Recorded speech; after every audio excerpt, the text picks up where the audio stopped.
Hello and welcome everybody to another episode of In the Field here in the Reserve Pool Network. It is I, your host, Necromanticer, and right here along with me is my co-host, Isaac. Good evening. How are you, sir? I'm doing well, and yourself? I'm great. I'm excited to see this matchup.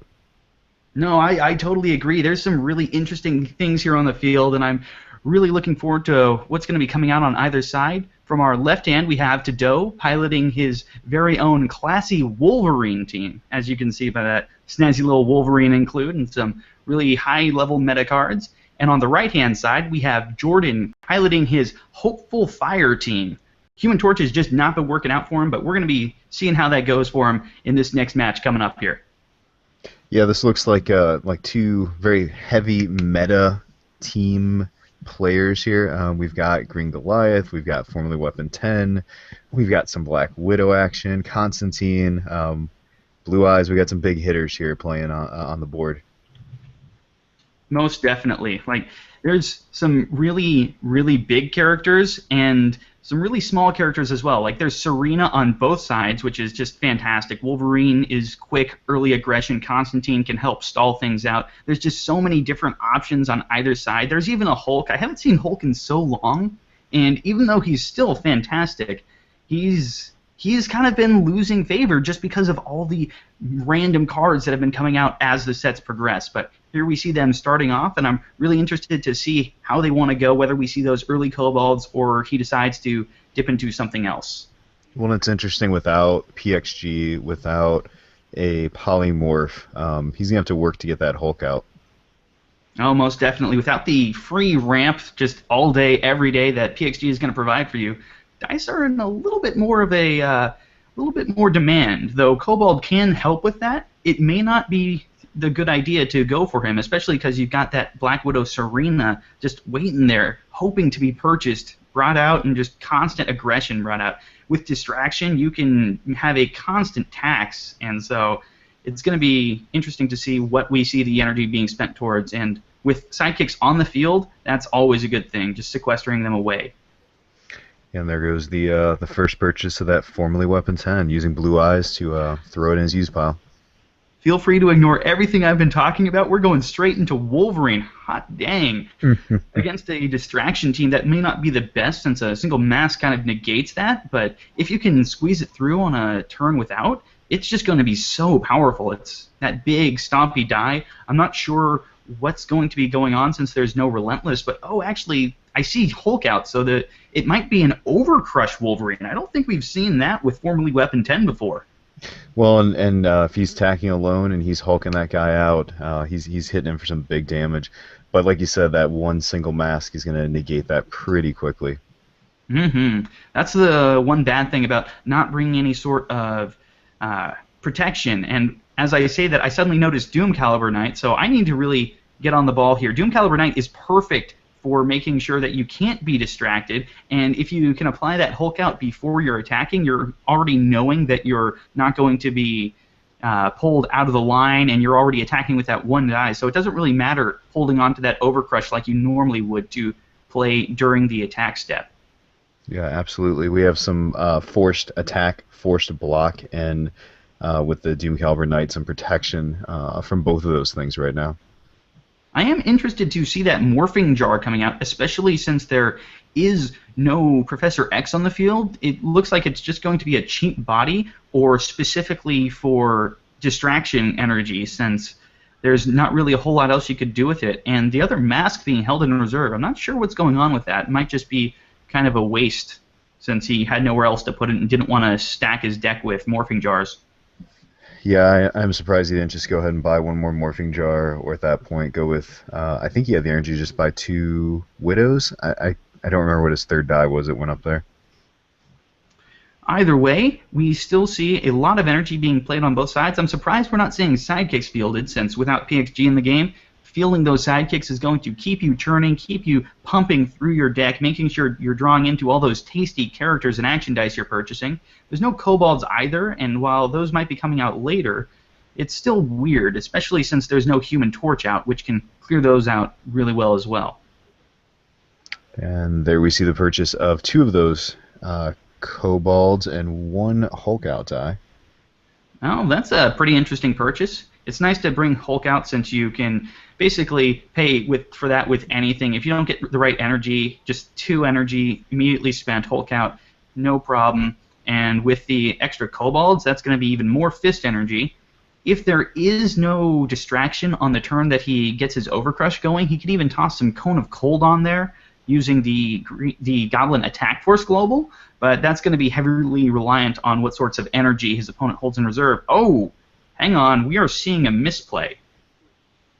There is no PXG on this field. We are seeing just exactly why that mask was held in reserve. So we're going to give him a second to kind of take another look at the board, roll that back, and we'll resume from there. Well, and I think that speaks to a lot of what happens in these games where you just assume that the thing that is always there, PXG, is going to be there, and when you can't always expect your opponent to bring it with you. I think it's for this reason alone that we really should be looking at Professor X's place in the game. When certain players just naturally hold those masks, just automatically assuming that Professor X is going to be somewhere on the board, what's that really telling you about Professor X's role in the game, that everybody plays to the extent that it's just a natural, it's a given. There's no questions asked. There's just going to be a PXG on the board somewhere. And I just, that kind of makes me sad to see, but that is the game we are playing. Well, and it's interesting, I think, you know, when you look at your different scenes, when you look at your local scenes, so for example, we have a constructed meta coming up on Saturday, and I would bet that out of the 12, 14 people that will be there, there will be less than half that bring PXG. I think people are learning to play around it, to play without it, and I like that. I like seeing that as positive. It definitely has a place, but I like seeing people being creative without it. At the very least, you can always go to a draft, since unless you're drafting UXM, there's no chance of Professor X being brought to the table. But even then, you see a lot of the very standard Resurrection, Villainous Pact, Ramp Globals being brought just because everyone's addicted to those energy. And while I can understand it, I'm starting to really look at how that really functions as an advantage to you if you're bringing Globals for both you and your opponent, since you are wasting your slot in order to take that into the field with you, whereas you're probably not going to be getting an advantage because your opponent's using it just as much as you. So I'm starting to look at that, so it's just something that you want to pay attention to, and I'm hoping more people start having a look at what exactly they want to be building into their teams, whether they want those ramp globals that are going to be benefiting their opponent and not giving them an advantage, whether it's worth the slot. Yeah, you never want to bring that that global. It's going to end up biting you in the butt in the end. And we see a lot of people staring at across the other side of the table and not paying attention to what their opponent has. And before you know it, you go, oh, I guess I brought you a weapon. We see that with Professor X. We see that with magic missiles. We see that with Hulk outs if you're not careful. Distraction. At the same time, I'm also really loving the Kobold inclusion on the classy Wolverine team, because that's pretty much the exact antithesis of Professor X. It is one-sided ramp in the best possible way. It's something that you do have to invest into. It's not just a given. It's not an automatic reaction. But if you can set it up and your opponent doesn't have any way to counter it, it gives you a heavy advantage in terms of ramp and the kind of energy you can get going. So I really want to see Kobold expand even further than he already has. With Human Paladin lurking in the eaves, I suppose that's not always going to be an option, but it's still something I'm looking forward to, and that was a roll if ever there was one. Yeah, I think Jordan got exactly what he wanted there. That was ideal. I know he's looking at what he's got, but I'm going to assume we're going to see a Widow and a Torch hit the field here in just a second. Oh, fingers crossed. I mean, there's not a whole lot else you do with that roll. That's pretty much perfect in every sense of the word. That's going to clear off a sidekick, start dealing damage, a minimum of 3 if he wants to go for it, and that's going to be control of the board. Like, I don't see how his opponent can really keep his defenses going if he just keeps hammering in with that Serena. He got it out early. He got it out when he needed it.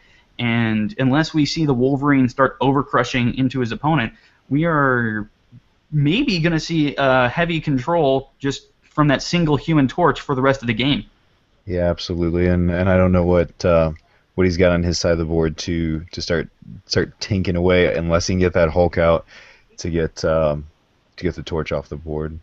We see that free Black Widow burn, and this is all really extra funny for my perspective because I've been playing with Jordan just before this, and he has not been able to roll Human Torch all night. So seeing it coming out perfectly right there was just gold for me. So I'm really happy to see that hopeful fire actually coming onto the board. That's exactly what he wanted to be doing, and with that extra Serena damage, this is going to be pretty painful for Tadeu going forward.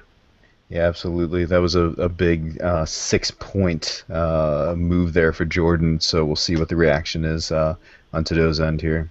2 dice, 6 damage. What more could you ask for? That's efficiency if ever there was any, and I'm really looking forward to seeing if we can keep that constant levels of damage going. There's no more Serenas in the bag. He's going to have to wait for another cycle, but he still has the option to pick up some more, and that could do really great things for him.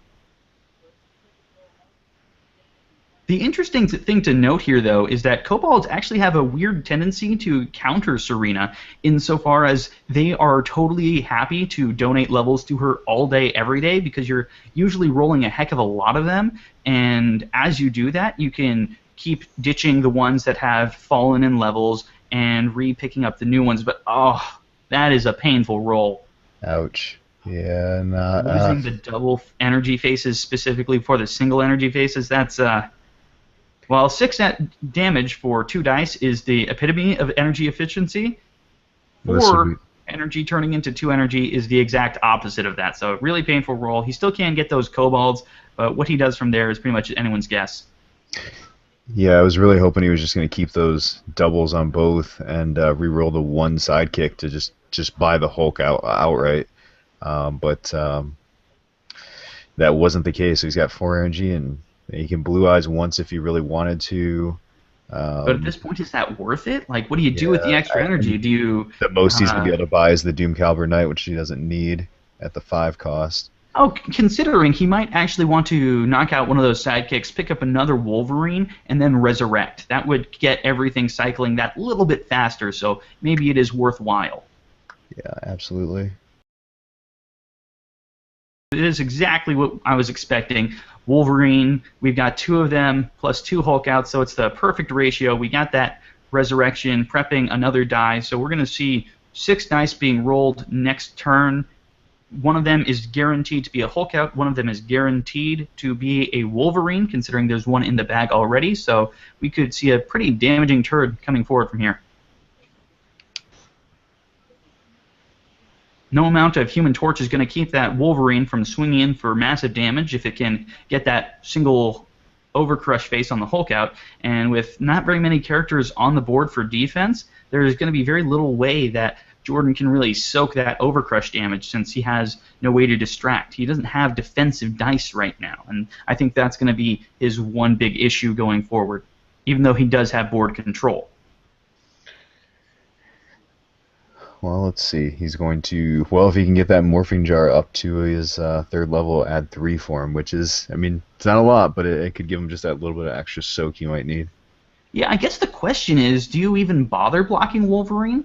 With so many Hulk outs running, I think you maybe just let him through. Fielding that Morphing Jar is going to take another point off his life and prep the last sidekick. And with the characters on the board, that's another 6 damage he could deal. The question is, does he want to turn in? I think that keeping the Human Torch on the board for now is definitely going to be the better idea. And by letting that Wolverine through, he's still going to maintain the ability to control the board, cost his opponent a lot of energy in the process, and still have a chance at just crushing his opponent just with damage every single turn. Yeah, absolutely. So he picks up a Hellblazer, and assume he's going to field that Morphing Jar for free. Now, does he hold on to the 1 energy just on the chance that if he doesn't get the fist to get the Doom Caliber Knight, he still may be able to distract a hulked out Wolverine? Oh, most definitely. It's always nice to have that option just waiting in reserve. We did see a character fielded, so he has to apply that damage somewhere. Probably going to be on the sidekick, but we have to kind of wait to see how he wants to put that.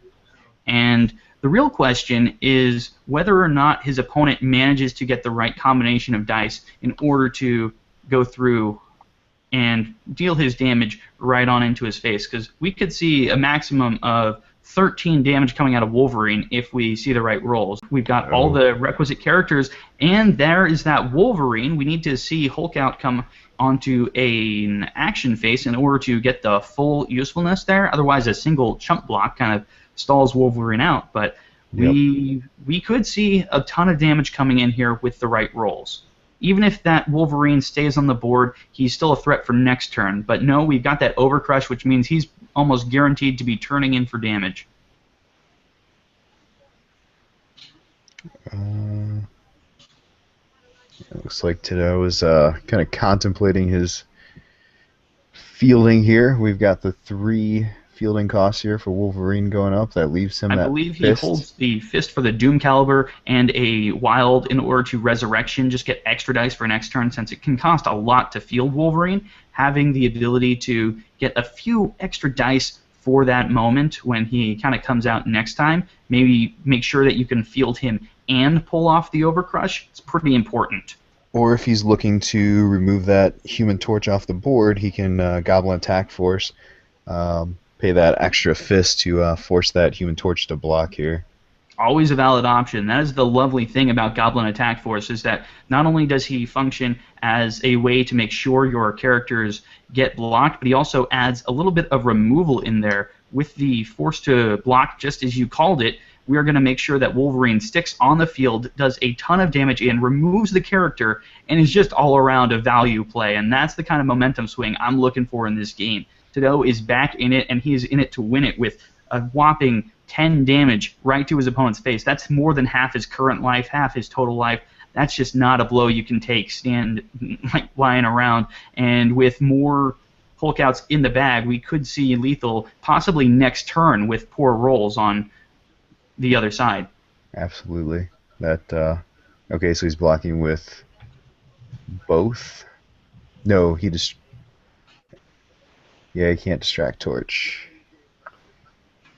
We're seeing a little bit of a misplay here. He's trying to distract Torch, but distraction can only be used on attackers. That is kind of the key wording there. And while he would have loved to be able to hold on to his Torch, leave him in the board, he does kind of have to pay the ultimate price here. We could see a double block to reduce that to 19, but I think having the character in the board is a little bit more value. It would seem that Jordan disagrees with me, but that is kind of up to the individual pilot of the team. Maybe he wants that extra fielding ability, so could be worthwhile nonetheless. So that big Wolverine swings in for 9 points of damage, clears out his field. Now he will have the opportunity, of course, to reroll Torch, reroll the Morphing Jar. We should see a few more. I don't know, does he have anything else in his bag at this point, character-wise? He does not He does have not. anything else in there, and the great thing about that play is that Wolverine survives because he gets +4 to defense. Most people just think of that little attacking alone bonus as offense, but he does in fact get the +4/+4, meaning that he's also really tanky and hard to remove no matter what. Even multi-blocking and overcrushing Wolverine is not going to help you. Yeah, I was on here playing a guy late last night, and that was the mistake that was continuously being made on his end was, not just his attack. Like, nope. Surprise. No, he gets a big, beefy body all around. He is a dangerous attacker for that 4-cost fist. All right, so he managed to roll 3 character faces.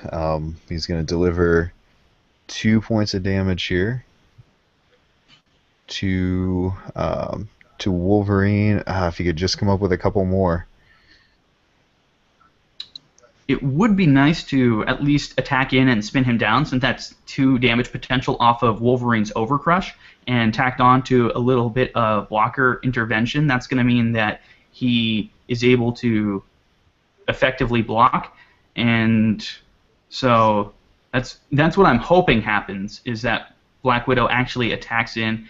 He holds on to the mask for distraction since we may not see a fist rolled on Tadeu's side, but it's up to Jordan to see kind of what he wants to do with his board. He's got options, but none of them are great options. He would be able to pull off a ton of damage here if that Wolverine wasn't kind of clogging the field, but that's just not really an option. We're really lucky that Tadeu didn't bring along Relentless, otherwise we would see a whopping 10 damage here, which could have been lethal, but the question is, does he trade his Wolverine for that removal on Serena? I don't think he does. I think having her on the field is more value, even in its reduced attack state. Yeah, so he's spun down that Wolverine, and he's... Okay, there we go. That is that very aggressive play. He's distracting his Black Widow. He wants her available for more swings next turn. He wants to make sure he can actually get lethal when he decides to finally cash in, and that's also going to give him more blockers in order to kind of protect his field. The problem is that means that he does not get the Doom Caliber Knight Global being forced out of his opponent, and so now his opponent has access to the Cone of Cold Global for heavy pump on any Overcrush characters he can get. If we see a Wolverine rolled to a double fist side alongside a Hulk out overcrushing Wolverine swing in for already 10, we could see game here, and I'm really hoping that's what happens. Let's see if they spot lethal. Just a quick calculation, we would get 16 damage coming off of that one Wolverine, which is not quite enough with those 7 defense, so even as it stands, it's not quite enough to pull off game, but it would be darn close. Then again, it would kind of pass out his entire field. It's really a question of what he wants to do with the energy that he has. Right, and I don't know if he's going to reroll that Wolverine. I feel like I would go in with the that Cone of Cold Global, the Hulk out here, and force him to just block everything if he's going to. I also really want to point out that this is one of those really key moments where the bursts on your action phase really matter. Hulk out only gives the extra damage on 2 of its 3 action phases, and we see the single action phase that doesn't give the bonus damage, meaning that there's just not enough damage. If he could have pumped himself up to 17, there's 7 defense on the opponent's field. There is 10 for his life. That could have been lethal, but it's just not quite there. You see the Hulk out swing going in, and now it's just up to his opponent to block how he will, and he has to effectively block with everything, otherwise he gets killed right here. So we just have to see what Jordan decides to put out in his way.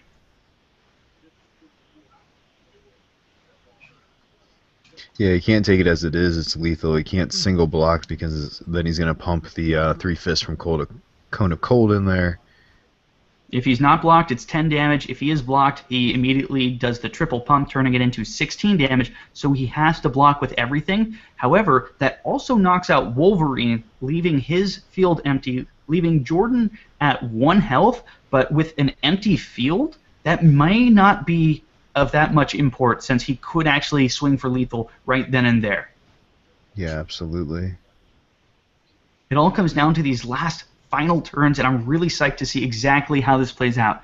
Does Jordan spot that his opponent has lethal without all 3 blocks, or do we see a sort of partial block? Do we see a full dedication to the block? We're only seeing Human Torch right now. He's got to move those other characters. He's got to do it. Is that only Torch? Tadeu is asking if he has that lethal in hand. Oh, there we go. No, he's calling it there. He called it. Those are his only blockers. 16 attack on that Wolverine versus 6 defense from the 2 defenders. Oh, that is crushing. He was so close. He had the extra blocker, but he held it in reserve thinking that he could survive the turn, and he wanted to make sure he had it available for next turn when he could hopefully swing in for that 11 damage. He just didn't spot the lethal. And Tadeu has called it. That is GG, folks. We have seen the damage coming out of that Wolverine, formerly Weapon 10, in an Overcrush strategy of all things. Like, that is not something you see. Yeah, I thoroughly enjoyed seeing Formerly Weapon 10 over Crushing. I mean, he's got the body for it. Why not? And that Cone of Cold with those Cobalts coming in for the fist, that was just a great, great play. It's a really smart, really interesting setup. It's got that heavy fist focus.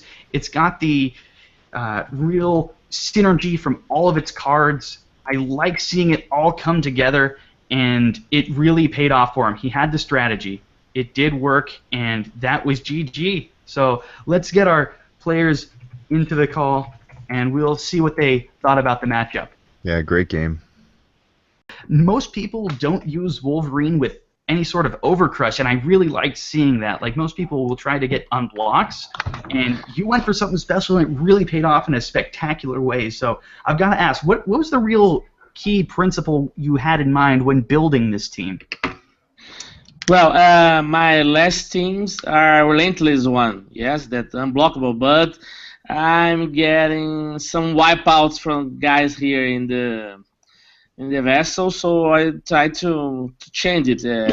Shadow Meld just give me some chips too, and I think it's more reliable the Overcrush one, because your character get back to the field, and it's a life save for one turn maybe. Yes, that's exactly what Vassal is for. Getting to know your team, finding out how it plays out in matchups, getting tips from other players available. Yeah. Speaking of the good doctor giving you tips, we did see the Beast Nefarious Geneticist on the other team, kind of as a jokey inclusion, and it was really funny, but of course it wasn't played in this really heavy, fast meta team. I also, Yes. I'm curious, what would you say was the moment that you really took control of the game and started winning? Well, when I see that the opponents do not buy several characters, I think that will be a board with a few players, a few characters. So I decide to pop Wolverine with all the overcrushes and my kobolds. I think that was a game, and my kobolds and the overcrush with Call of Cold. The early swing that Jordan hit on you, I was a little concerned with where that was going, but man, did your Hulk outs and your Wolverines line up exactly where you wanted them. And did you bring the Doom Caliber Knight with learning that as you went, or was that one of your first pulls for this team? Well, the Doom Caliber wasn't in my team. I forgot to switch it. But it's nice when the opponent brings distraction. So the Doom Caliber is here just to avoid the distractions. No, Yeah, most definitely. It's one of those clear, heavy counter cards, and it really does its job against distraction. Yes. Yeah, no, I think you played out your moves perfectly. You waited for what you needed there, and you got the 2 block instead of the 3 that you needed there at the end. So it just goes to show this game ends a lot of times with doing that math. I mean, making sure you are certain with your attacks, making sure you know all of your options before you take your fingers off of the die. And I think you played it out very well. Oh, thank you. Really, here at Vassal, I'm trying to play a lot of matches without the PXG, because I think the PXG it's kind of little for me too, and help the opponents. So I'm really trying without PXG just to make sure I can run in these teams without it. Well, it's always great to see PXG being cut out of teams. Like I was talking about early in the match, I'm really looking forward to seeing a meta evolve, maybe get away from that a little bit, and seeing that play out in this match shows that clearly games can still be really fast, really hard, really punchy, and work out just the same without the good doctors. So that made me very happy to see. Yes. Listening, guys, as Shadow Meld tipped me out, they advised me to do not buy a lot of characters. I think that's a good tip to do not buy every time you got an energy you need to spend it. It's good to lose the energy but not buy too much characters. I think that's a good tip. Most definitely. Let's get a word from our other player, Jordan. Yeah. Yes. Really interesting match. I saw some. I'm talking too much. Sorry. You're fine, really. I saw some really interesting characters on your side. The strategy was definitely solid. Human Torch is always a great inclusion. I want to know, what was the idea behind your team building this? Well, a big part of my team was being able to field lots of characters and just ping my opponent using Johnny Storm, and then hopefully slowing them down a bit with just the low-cost characters using Beasts to be able to purchase more than I get the energy for, and yeah. So basically just to buy a lot. Okay. And while you definitely had a really strong early board presence by getting that Human Torch out early, what would you say was the moment that things started to kind of slip away? Because clearly that Overcrush kind of hammered you home near the end there. Well, I think that the turn that I chose to purchase the Human Torch, which was very early on in the game, actually hurt me a lot because that's when my ramp broke, and I was constantly having to use the energy that I was rolling to field my guys, so I wasn't able to buy very much. You'll notice I only got one Morphing Jar, one Tsarina, and I also wish that I had purchased a Hellblazer a little bit earlier against the Wolverine, and I think that would have helped me a little bit more in the game, because then I just became desperate to even field anything. Mm-hmm. It got to the point where you were kind of dumping your field to block the Overcrush basically as fast as it was coming out. Right. Yeah, Jordan, I liked this team. I'm kind of curious from playing this. Have you had a chance to try this out on Vassal? I heard you played a little bit earlier tonight, and what do you see as your next evolution on this team? Well, I think that the Blue Eyes may be unnecessary because I already have a lot of low-cost characters, but it does help while not having a PXG to get my Human Torch early on. So I might try to see something that would make my ramp gain a little bit more assistance, but not necessarily PXG, even though that is something I might be leaning towards, even though I know the guys at Vassal don't necessarily enjoy that card. But it might just be something I look at, and I am thinking about switching out Morphing Jar with the Kobold that actually my opponent's using, because that will also help with my dice draw, so I constantly am getting more to add on. Yeah, I think those are some great ideas, and hopefully you get a chance to implement those and see how the team rolls out from there. Yeah, thank you. Just as a personal note, I highly recommend Kobolds. Johnny's Swarm is always a fun strategy. Kobold is that sort of one-sided ramp that I am so in love with. Yes. I cannot say enough about it. See, guys, a friend of mine have a huge Swarm team, and I think that's a good character to know. They were the 7 costs from EVX. Just a minute. They were Colossus. Yeah, that's a huge meta. You can field it and at final turn and give me a lot of damage. I think it's a good one. That's a good one. Oh, no kidding. I've seen Colossus with a K in action. It was pretty nasty. Yeah, we've got a certain gentleman behind the scenes of these videos that thoroughly enjoys his Colossus cards. So, yeah, I've seen how beat sticky that can be. That's a clock and that's a timer you got to be ready for. Yes, my friend gained a lot of championships with that meta, with that cards. Well, this was a really great game. I really enjoyed seeing these characters. The entire lack of PXG always tickles my fancy a little bit.